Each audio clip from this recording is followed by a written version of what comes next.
أعوذ بالله من الشيطان الرجيم بسم الله الرحمن الرحيم الحمد لله والصلاة والسلام على رسول الله وعلى آله وصحبه ومن والاه أما بعد kitabımızın 17. ders mensubatınki 9. kısmı Haberu kana ve ahavatuha.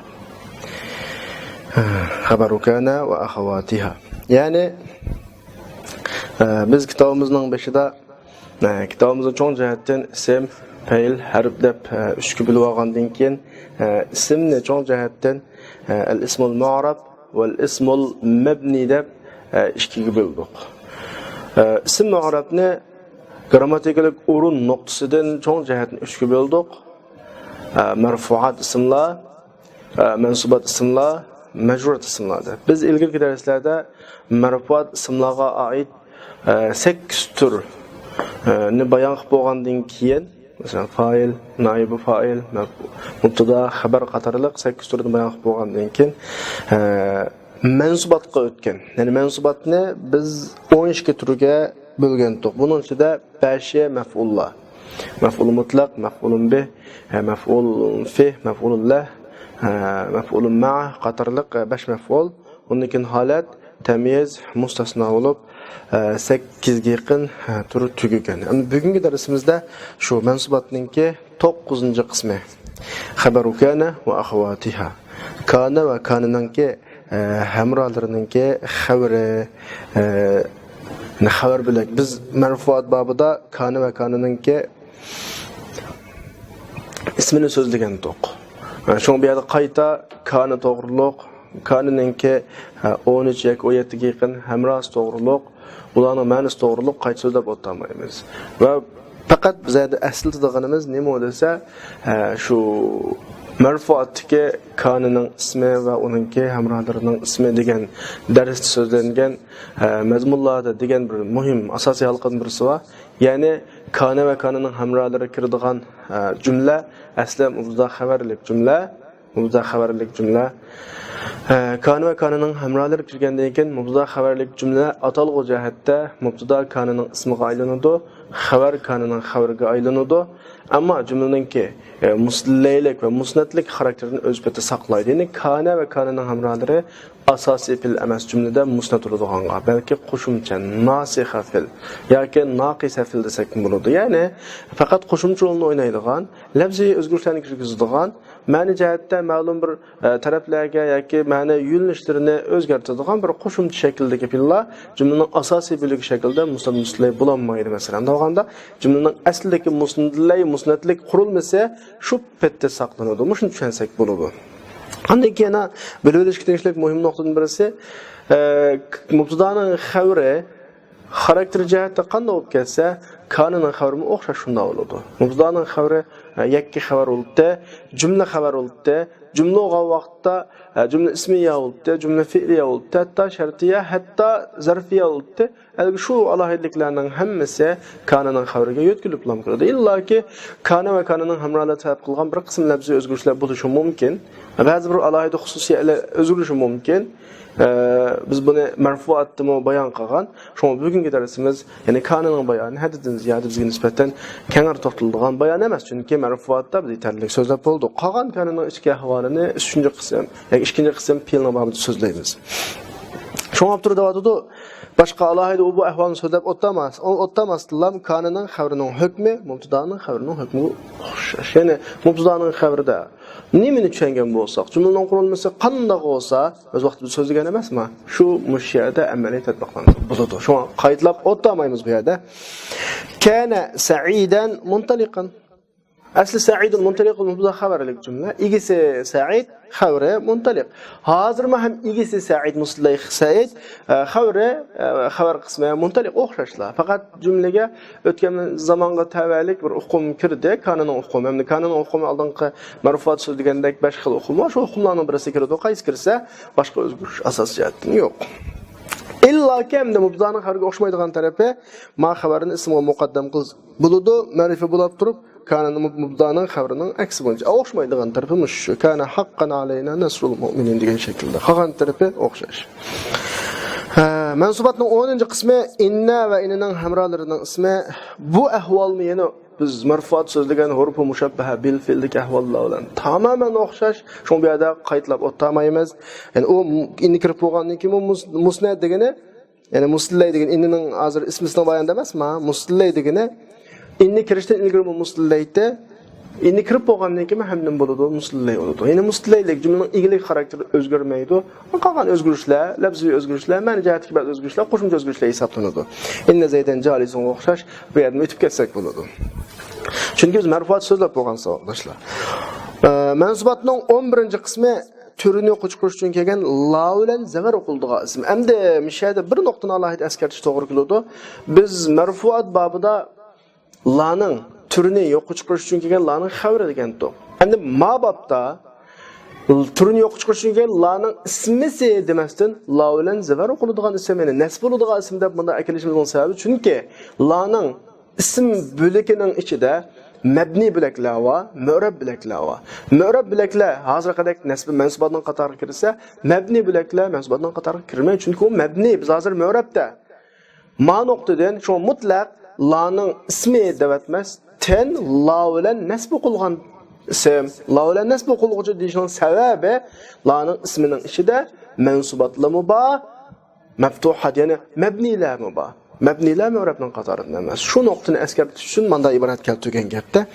Bu la kirib bo'lgandan keyin muslay. Ya'ni bu nima demakchi desiz biz bayat degan gaplar. Chunki ma la'mi o'xshashlar mubtada xabarlik bilakning ustiga kiradigan bo'lgancha ilgirki holatni, jumlaning asli qurilma holatini saqlaydi. Ilgari muslay bo'lsa, hozir muslay bo'ladi demakchi. Ladan keyin nakir mudaf bo'lib keladi, ma nasblik holatida la g'ulama rajulun fi dar ma holat mansubatga tava. Yoki shibi mudaf bo'lib keladi. Shibi mudaf biz tushundirgandik sizlarga. La ashin dirhaman fil kasa ashin dirhaman shibi mudaf ma u mansubatga tava. Ammo mansubatga tava emas bo'lib keladigan, mabni bo'lib keladigan holatda tuandagicha. Agar ladan keyin ism nakira yakki nakira bo'lib qolsa fathiga mabni qilinadi. Garchi fathi olsun lekin mabni u. Uni mansubatdan qatorida hisobla qilinmaydi. La rajula fi dar o'xshash. Agar mufrad ma'rifa yoki nakir ma'rif bo'lib, o'tirisilar la'ning o'tirisi ayrilgan bo'lsa, u vaqtida marfu bo'ladi. Marfu degani vaqtda amallaydigan narsa bo'lmaydi. Chunki u vaqtda la amaldan qoldiriladi. La'ni yana bir ism kelib qolsa takrorlash vojib bo'ladi. La hamidun fi dar va la majid, la fiha rajulun va la imra'atun o'xshamanda shaklda. Demek ma vaqtda texmi marfu degilomi, mansubat degilomi. Demek la'ning ismisiningki mansubat bo'ladigan holatidan ya maftuh bo'ladigan holatda va yoki marfu bo'ladigan holatlari ko'p. Yoki ko'p demagandimi oz emas. Ma nuqtadan la'ning ismi mutlaq mansubatning qatoridan digilolmaydi. Chunki uning marfu bo'ladigan taraflari va bayatni degandek maftuh bo'ladigan, mabni bo'ladigan taraflari bor. Xo'sh. Endi la atfi bilan takrorlansa, shundaki nakir mufrad kelib qolsa, pastli siz la havla va la quvvata o'sha buni 5 yo'l to'g'ri degani mayda la havla va la quvvatini menda o'qisak bo'ladi, diqqat qiling. La havla va la quvvata. Ikkilisda la nafi jins bo'lib, abayatdan qoida bo'yicha har ikkilisi fathiga mabni. Ikkilisini raf'uhuma qo'sh pesh o'qish. La havlun nima va la quvvatun. La havlun va la quvvatun. Birinchi la, ikkinchi la o'xshashlar laysiga o'xshovchi ma'volarning qatoridan deb hisoblab. Ma la havlun va la quvvatun bo'lganda ikkilisi laysiga o'xshovchi la bilan bo'ladi. Uchinchisi birinchisi fathul avval va nasbus sani. Birinchisini taqzavar, ikkinchisini qo'sh zavar o'qish. U vaqtida birinchi la nafi jins, la nafi jins. İkinci la zayet vav atfe keyindeki vela kuvvetundaki yoki vela kuvvetendeki kuvveten birinci la havladaki havlaninki mahallega atfe. Labziga emas, mahallega atfe. Bu noktadan birincisi taqzor, ikincisi qo'shzor o'qiladi. To'rtinchi shakl birincisi taqzor, ikincisi qo'shpesh. Taqzor deganimiz la nafi jins, buni biz so'zladik. Qo'shpesh deganimiz la laysiga o'xshovchi la'ning qatoridan. Beshinchisi birinchisini qo'shpesh, ikkinchisini taqzor. La havlun va la quvvata. To'rtinchi yo'lning dal aksi. Ya'ni la va la quvvata deki la nafi jins, la havlun deki la laysiga o'xshovchi la bo'ladi. Shunda demak yo'l kengri demakchi buningda. Endi 5 yol durust degan gap 5 yolda xalagancha o'qishimiz bo'ladi degan gap emas. Ma grammatikchining faqat bergan bizga nisbatan ruxsati.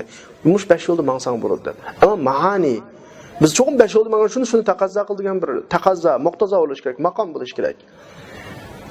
Birini line efficiency, birini laysiga o'xshatuvchilar dedik. Birini line efficiency, birini zaid dedik. Ash ahvollarning hammasini ifodalaydigan bir ma'nosi bor. Maqom bizni shu ma'noni taqozo qilsa, mush 5 xil shaklda jumla qurilmasini keltirsang bo'ladi deganlik u. Maqom taqozo qilmasdan xohlagan 5 xil shaklni keltirib qo'yiladi. Cho'qim maqomning taqozosi qarab. Bu inshaalloh ma'anida tafsiliy bayon qilinadi. Xolos. Ba'zida laning ismi delil qarina bo'lib qolgan vaqtida tashlansa bo'ladi. La alayk deb qo'ydi, la ba'salayk degan gap. Men davomli takrorlab kelyapman. Jumladagi har qanday bilak ma'lum bir dalil qarinalar tepilib, shu bilakni tashlabetsakmi jumla normal ifodalansa, ma'noga ta'sir etmasa, tashlansa tamamen bo'ladi. Xo'sh, endi mansubatninki 12-si laysiga o'xshaydigan mavlaning nimasi xabari. Biz buni marfuat babida laysiga o'xshaydigan mavlaning ismini so'zlagan vaqtimizda mavlaning alohidliklarini so'zlab o'tgan. Shu bu yerda alohida cho'ng ish yo'q. Illaki bir qismi so'zlanadigan farqli mazmunlar bor. Abturdodida buning xabari bu ikkisi kirib bo'lgandan keyin musnad degani. Ya'ni bu ikkisi kirishniga mubtada xabar olgan vaqtda xabar musnadda shu holat o'zgarmaydi. Ya'ni jumlaning asosiy biligi bo'lmaydi bular. Jumlaning asosiy biligi ism va xabari, ism muslaylik holatini saqlaydi, xabar muslaylik holatini saqlaydi. Ma'lum faqat qo'shimcha holatni ifodalaydi degan ifodalamoqchi. Ma sa'idun jalisan o'xshash, la rajulun hodiranga o'xshash. Endi xo'sh, yuqoridagi biz so'zlayotgan qoida Hijoziylarning qoidasi. Bu ma'ulan lada Bani Tamimda Banu Tamim ma'ulan lakib qolgan jumlalarni ismisini pesh xabarini zo'r qo'ydigan ahvollar asla mavjud emas. Sal turib buni so'zlaymiz. Endi Tüvendi gurullarda maşkisi emelden bika qılınır degeni emel qılmaydı galetleri var. Mesela muşullarının xabri illadın kin çıqası ma zaydun illa qaymun. Tabii ki illadın kin mavalarının kin nefilik rolü tügeydi. Şuna illadın kin kege isim bunun nefilikinin tesirde nesbi okulmusu mu buludu.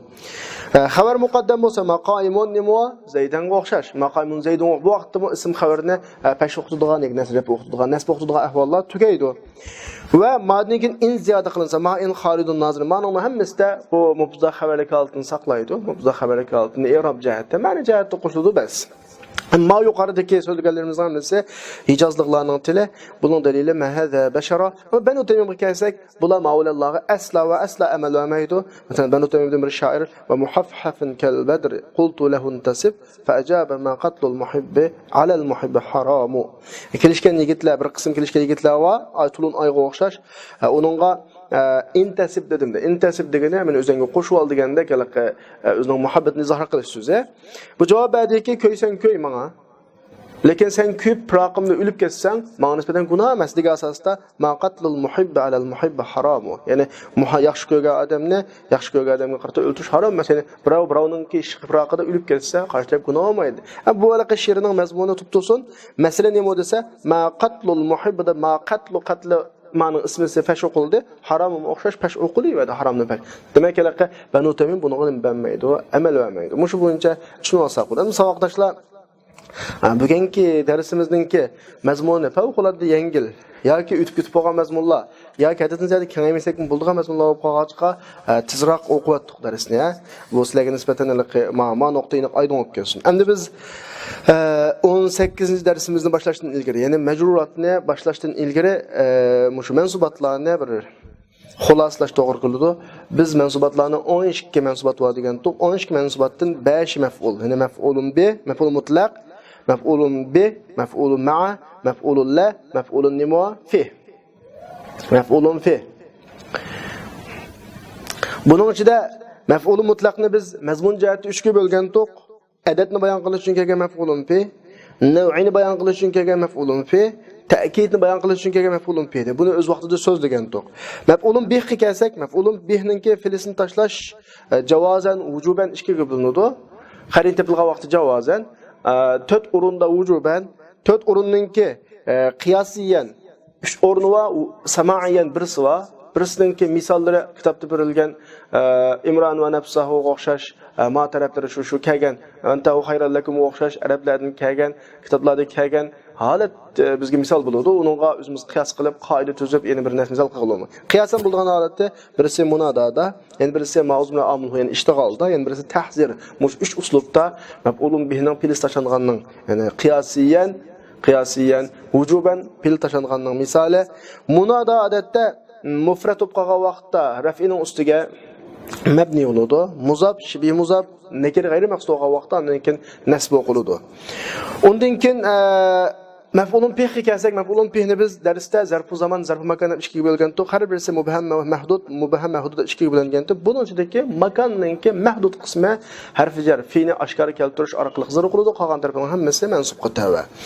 Undan keyin mulhaq bil mafa'il, ya'ni maf'ullarningki mulhaqlarga kelsak, 7 dona maf'ulun mulhaqatlari var. Bunun için biz halını avval sözlegen, halat biz sözlegendek failin yak maf'ulun bihtin buludu. Halatning o'zi yakka mi buludu, mufrad yak jumlun buludu. Bu to'g'riliq so'zlab bo'ldi. Tamyiz odatda mufradlardan va jumlaning mazmunidan, yakka mazmunlar, yakka so'zlardan va jumlaning mazmunidan huquqsizlikni, mujmallikni ko'tardi. Mustasno muttasil munqati deb ikkiga bo'linadi. Mustasnoning i'robi 4 ga bo'lindi. Birinchisi nasb o'qiladigan holatlar, ikkinchisi nasb o'qilsa ham bo'ladigan yoki tabiiyat shaklda o'qilsa bo'ladigan holatlar, uchinchisi amilga qarab o'qiladigan holatlar, to'rtinchisi zir o'qiladigan holatlarni biz so'zlab o'tdik mustasnoda. Undan keyin kana va uning hamrohlarining xavri, inna va uning hamrohlarining ismi, turini qo'shilgan laning ismi, laysi o'xshaydigan mavlaning xavri va bular munosabatlik mazmunlar marfuatlarda o'tgan mazmunlar bilan qo'shilib, shuning bilan mansubat masalasi tugadi. Endi boshlaydiganimiz majrurat. الدرس الثامن عشر 18 ders kitabımızda majrurat. El-maqsad as-salif, yani ismning arabdagi 3-chi cho'ng tür nima? Majrurat. Yani jar grammatikalik o'rni jar bo'lgan. Grammatikalik o'rni jar bo'lgan. Yani Uyg'urcha ifodalasak igilik kelish bunda. Igilik degani ning tavallik hukmini ifodalaydigan ning din bunda.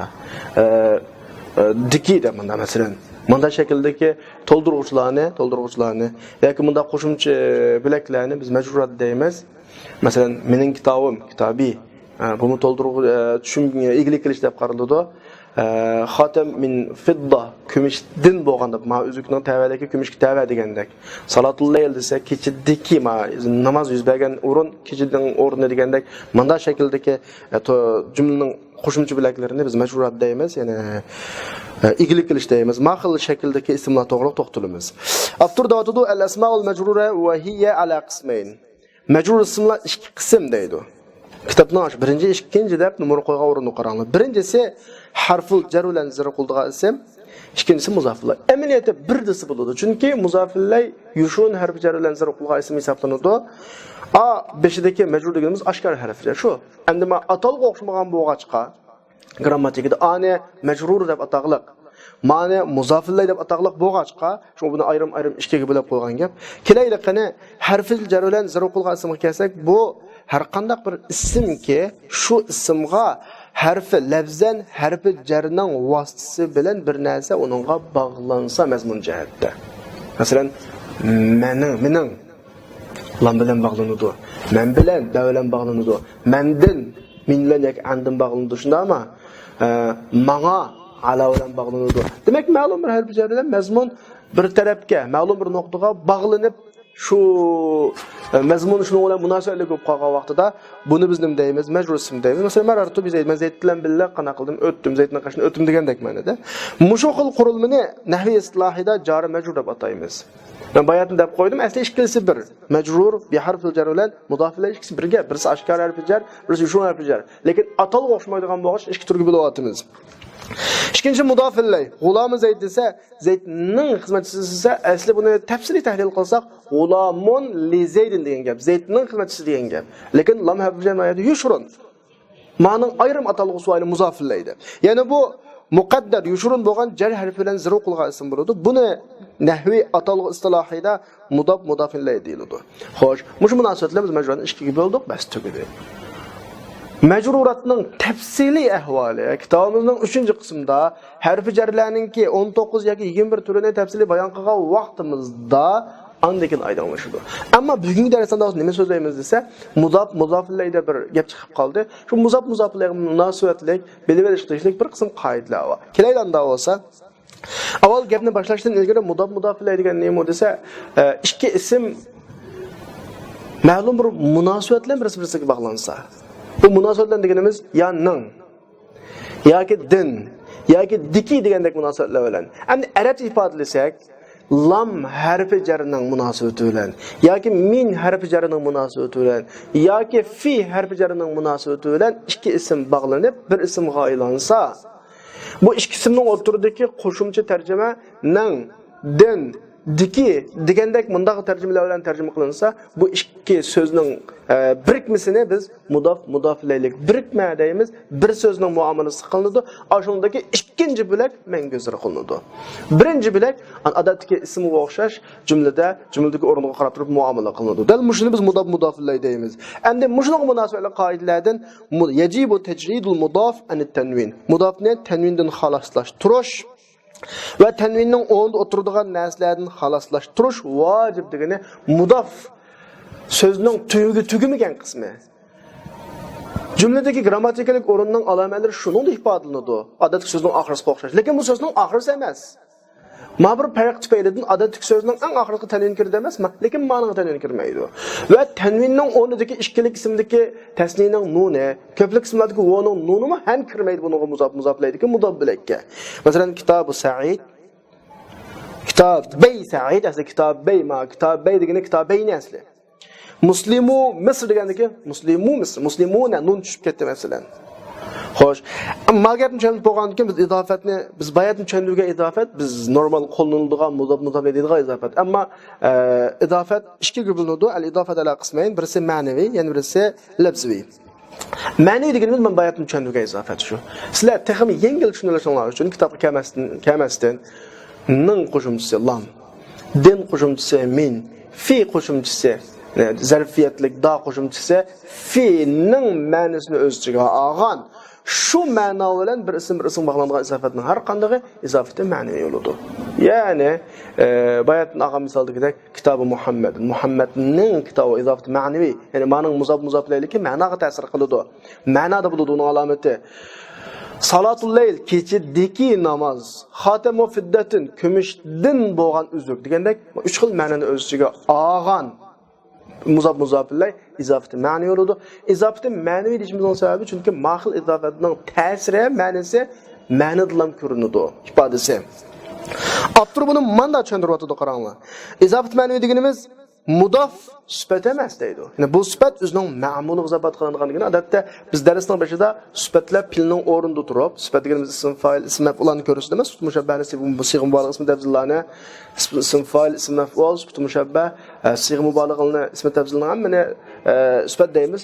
Bu sifatlar odatda pilga o'xshash rol o'ynay oladi. Ya'ni xuddi pilning fa'ili bo'lgandek bu sifatlarning fa'ili bo'ladi. Pilning maf'ul bo'lgandek bu sifatlarning maf'uli bo'ladi. Endi musha xildagi sifatlar ism bo'lg'achqa o'zining fa'ili bo'ladigan bilakka yoki maf'uli bo'ladigan bilakka yoki shunga o'xshagan bilakka izofat qilinib qolib qolsa. Ya'ni masalan jumlani qisqartirish uchun tarjimada xuddi burunga o'xshab ma'ni pil, ma'ni maf'ul fa'ili shaklda. Ma'ni pil, ma'ni maf'ulun bir shaklda. Ma'ni pil, ma'ni fa'iliyat maf'ulun bir shaklda. Pil degani mamdalik sifatlar pil shakli ma'ni tarjima qilinadi vaqtda. Tarjima qilinaveradi o'xshash, ma'ni jihatda hech qanday farq yo'q, faqat lafzni qisqartirish bilan izofat qilinib qolgan bo'lsa, mahil izofatlar izofatul lafzi deydik. Dal ma'ni deganimiz mushxil mudaf emas deydi. Allah yakunal mudaf degani mudaf o'zining ma'muli izofat qilingan mudaf bo'lmas, sifat bo'lmasligi kerak. Anda o'g'anda muzaf ma'navining cho'ng alomati nima bo'lsa, bu lam ma'nosi bilan ning g'ulam zaytning xizmatchisi. Min ma'nosi bilan din, xotamu fiddatin kumushdan bo'lgan uzuk. yoki fi ma'nosi bilan salatul layl kechidagi nima namozda mana shaklda izofat qilinadi deydi. Mana ma'u izofat ma'naviy. Buning amaliyotda izofat ma'naviyning jumlaga bo'lgan ta'sirini sizlar bayqab bo'ldinglar. Ya'ni Abdurda aytdi, mahil izofatning ahamiyati mudofni ma'rifa qilish, agar ma'rifa izof qilinsa yuqoriga o'xshash, yoki uni xoslash nakir izof. Tabiiyki muzoflar qilib baqinglar. Muhammad hamilang tunishlik bir odam. Ustidan bir dona kitob turdi. Hech kim o'qimadim bu kitobning kimlardan kelib qolganligini. Birisi bu kitob Muhammadning deganligini hamma o'ylangan nisbatan maktab Nimaga aylandi? Tunishliq bir kitobga aylandi. Ha, Muhammadning ekan-ku. Bir odam kirdi. Kimdi deb o'qimay qolib qolsak, ha, mao mening akam degan bo'lsam, meni hammalar tunuydi. Mening akam degan munosabat bilan avmu hammalarga nisbatan palonning aksi ekan deb tunib ketdi. Tamam, mao ma'rifaga zabat qilingan vaqtda muzab ma'rif bo'ladi. Shunga 7 turlik ma'rifaning ichida mudabba. Agar nakir bo'lib qolsa, muzafilay nakir bo'lib qolsa, masalan, bir mashinadan birisi turadi, ajab g'alati mashina ekan desa, birisi bu degan ayol kishining mashinasi, sayyaratu imro'a desa, mashina asli umum bir narsa. Ayol kishi degandagilar mashinaning turi ma'lum bir turga xoslandi. Kishining emas, kishi mensa qamashmaydigan mashina, ayol kishining mashinasi xoslashdi. Xoslashi degan gap doir talashdi degan gap yani. Bundaq ma'nosi bor. Mao izofati ma'naviyni alaylik. Endi izofati lafziyni alayligiga kelsak, men bayatın ma'naviyni tunishtirish jarayonida izofat lafzini tunishtirib bo'ldim amaliyotda. Izofat lafzi degan asli sifatning fa'ili. Sifatning maf'ulun bihsi masalan. Bu ikkisi ikki bilak jumlada, ikki so'z. Lafzda buni ikkisini bir so'zga aylantirib, jumlaning so'z sonini azaytish, yengillatish uchun masbatni, pilning xizmatini qilayotgan masbatni o'zining fa'iliga yoki maf'ulun bihsa, ya'ni ma'muliga izofat qilib gap. Lafziga qarasa muzaf illay, ammo tarjimada shu izofat qilmagan bilan o'xshash. İzafat qilmagan bilan o'xshash tarjima qilinadi. Avtor deb tushuntiryapti. Bu mudaf bir sifat bo'ladi. Sifat degan gap bizning fe'lning rolini o'ynaydigan sifat. Bayat degandek ism fa'il, ism maf'ul, mushabbah ism tafsil degandek. O'zining ma'muliga izofat qilinadigan sifat degani, ma'mul degan gap ya fa'il ya maf'ulun bihi bo'ladi. Amaliyotda bu xil izofat lafzida infisonlikning taqdirligini lafzida muzaf olgan bilan ma'ni jihati taqdir degan gap asli ma'ni degan gap emasmi? Üzüklikning taqdirida degan gap ma'ni jihatda bu ikkisi ayrim bilakdek tarjima qilingan gap. Masalan, zairu sa'idin, sa'idni yo'qlab kelgan. Sa'idni yo'qlab asli zairun sa'idan. Faqat lafzni yengillashtirish uchun ikkisini bir so'zga aylantirish uchun izobat qilinadi. Tarjimada qat'iy o'zgarish yo'q. Sairun sa'idan, zairun sa'idan bilan zairu sa'idanning tarjimada hech qanday farqi yo'q. Xuddi mudaf ilayning o'zuk takligini tarjima qilgan vaqtimizda ikkisi ikki so'zdek qilamiz. Ya'ni bi taqdirli infisal degani ma'ni jihatda ikkisi ayrim so'zdek tarjima qilinadi. Buning ahamiyati nima bo'lsa, faqat lafzni yengillashtirish bas. Faqat yani odatda jumlada ikki so'z deb sanalib, bunda jumla qurgandan ikki so'zni bir so'zda muzab bir so'zga aylanadi emasmi? So'zning soni oziydi jumladagi. Bunda ahamiyati bor, yengillik ahamiyati bor bas. Shuning bilan izofat lafzininki, izofat ma'navininki ta'rifati, munosabat ahvollar tugadi. Endi masala mushu mudaf ila odatda normal ism bo'lib qolsa, biz normal hazm qila olamiz. Masalan, kitobi Muhammadin, g'ulamu rajulin degandek hazm qila olamiz. Ammo bilasizlar, xuddi biz ismning i'robida 9 turlik i'robni bayon qilishimizning sababi ismning turi o'xshamaydi.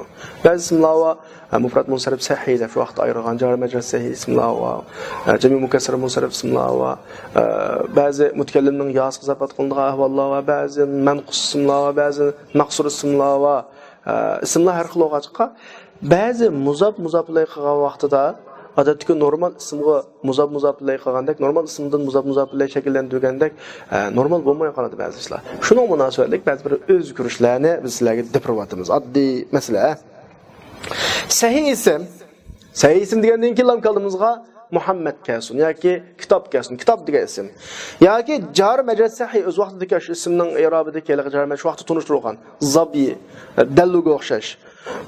Mutakallimning yos izobat qilinsa, ya'ni mening kitobim, kitobi, dalvi degan o'xshash oxirisi zir o'qiladi, ammo mutakallimning yosini sakin agzor o'qilsa bo'ladi. Kitobiya, dalviya, zabiya degandek bunday shaklda. Mana bir o'zgarish, ha? Agar ismning oxirisida zir o'qilgan yavob, oldi zir o'qilgan yavob qolsa, ya'ni ismi naqs bo'lib qolsa, shu ismi qodi, g'oziga o'xshash. Masalan, mening qodim ma'noga o'xshash. Qodining oxirisidan bir yavo. Hozir biz mushu qodini meningdagi yog'i izobat qilmoqchi. Muzab bilan o'g'an vaqtda ikki ya shaklini bu yerda qana qilamiz desa, udghimatul ya fil ya. Yani yog'i idg'am qilib, ikkinchi joz var qiladi, ikki sakın uçuşup qolmaslik uchun. Hammasining amali bor. Amaliyotda sarf o'qigan o'quvchilar mana sizlar mishat chiqmasmi hal qila oladi. Masalan, qodida, qodiya, ramida, ramiya. Mening marganim demoqchi bo'lsak. Agar ismning oxirisida oldi pesh o'qilgan vav bo'lib qolsa, ya'ni muslimunani masalan muslimuna Misr ikkisini izobat qilib Misrning musulmonlari demoqchi bo'lsak, bu vaqtida normal shaklda nuni tashlab o'tib muslimu Misr desak bo'ladi. Biz bayatning izofatning oldi keyinda ko'plikning nuni tashlab ketdi. Ammo shuni yog'i izobat qilmoqchi bo'lsak, muslimu ya mening musulmonlarim, muallimu ya mening muallimlarim demoqchi bo'lsak, qanday qilamiz desa, vavni yog'i o'zgartimiz. İbayatdan yuqorida o'tgandek qilgandek amilta kama maradgini yuqorida o'tgandek qilasiz. Qanday qilamiz yana?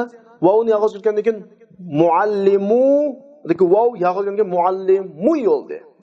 Ya oldin zirulishni taqozo qildi muallimi bo'ldim. Bayatdan xuddi qodiga o'xshash yog'i izobat qilamizki muallimiya. Ya'ni yog'i idg'am qilib ikkinchi yana zo'r qo'yamiz. O'xshash. Ja'ani muallimi ya o'xshash. Ondan keyin 6 ism bor dedik bizlar. Axi, abi, hami, hani degandek 6 ism bor. 6 ism odatda mutakallimning yosini boshqa bilaklarga izobat qilinsa 6 xil bo'yicha i'rob beriladi emasmi? Ammo mutakallim izobat qilinsa cho'disa masalan abi, axi, hami, hani, fiya deymiz bir qavmga qashda zuam dezim izobat qilinmaydi. Mushu bo'yicha o'zgarmasdan abi, axida mush shaklda ishlatib kelsak bo'laverdi, o'zgarmaydi bu ma'nodan. Endi zu zimir izobat qilinmaydi, ammo sha'rininki innama ya'rifu zalfaz minan nas zawuhu.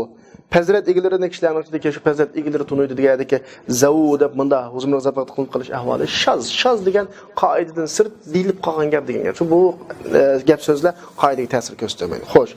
Endi ma 6 ism izofatdan uzilib hech qanday izofat qilinmay kelgan vaqtda, shu vaqtda biz i'robning bayonida 6 xil ismningki i'rob berilish shartini mutakallimning yosining boshqasiga izofat qilinish kerak. Mukabbar holat bo'ladi shart qo'ygan emasmi? Izofat mutakallimning yosi qilinsa i'rob ma'nodagi yushrun bo'ladi. Agar faqat izofat qilinmasa desa va iza quti'at hadhihi al-asma' al-idafa. Ma ismlar izofat uzunsa axun, abun, hamun, hanun, hamun bo'ladi. Uchala harakat axan, aban, haman deb durus bo'laveradi. Zu azaldan izofatni uzilib kelmaydi. Endi xo'sh, gap mishada tugudi. Biz asli majruratning bayonini etdik. Majruratda ikkiga bo'lingan majrurat, birisi majrur bi harfi jar, ya'ni birisi mudaf ilay. Ammo mudaf ilayning bayonini darsdan oldin dedim, asli harfi jar bor. Ushun harfi jar bor. Shu abtur eng oxirida davatudi. Mana bu mudaf ilay degan gapning hammasi majrurning qatorida harfi jarni taqdir degani ushun. Asli mudaf ilay ayrim uslub emas. Garchi bu biz ko'p qo'llanilganlik uchun ayrim uslub deb tushuntirgan bilan mohiyati harf jar va uning oldida harf jarni yushun keltirishlar bo'ladi bu. Ammo harf jar tilga ilinadigan lafzing ma ahvollar biz masalan majruratda majruralarni jiq tutishmaylar. Muzoflarga tushib ketdik. Muzoflarning ahvolini so'zlab oldik. Qolgan harf jarning bayonichi harf jar qancha turli bo'ladi, qanday ma'nolarni ifodalaydi. Bu masalalarga kelsak, harf jar oshkora so'zlanadigan mandagi ismlar lafzan inshaalloh 3-qismda kitobimizningki cho'ng al-huruf degan babida inshaalloh so'zlaymiz. Shuning bilan bugungi darsimiz oxirlashdi. Saboqdoshlarimizdan umid qildig'imiz yana shu darslarni yaxshi o'zlashtirishdan boshqa amaliy tatbiqotga ko'ngil bo'lish, har xil misollardan foydalanish, bularni Qur'ondan, hadisdan izlash. Masalan, do'stkudan bir qancha misol berilgan la imana liman la amanata la va la dina liman la ahda la. Mushurundagilarning ismi qaysi xillarga tava, qanday yara berildi? Latiflar naimun ka'annal la'iba asadun innal wad'a jayyid. Mush misollarning hammasi amaliyotda جاء حاصد الزرع الآن مثلا إضافة قيصر لك إضافة قال إني جاعلك قيصر لك إضافة محمد رسول الله قيصر لك إضافات مثلا أما مش لأن همنا تطبيقلاب مش öğrengelerimiz selep bir qanday kep qasa to'xtalmoqdak. Andikin arabcha kitob o'qigan vaqtimizda o'zligidan u ig'izimizga aslamasak-mi bir kelib ig'izimiz tabiiy o'qiqudek holat kelgan qadar o'zlashtirish kerak. Shuning bilan darsimiz oxirlashdi va oxiru da'vona alhamdulillahi robbil alamin.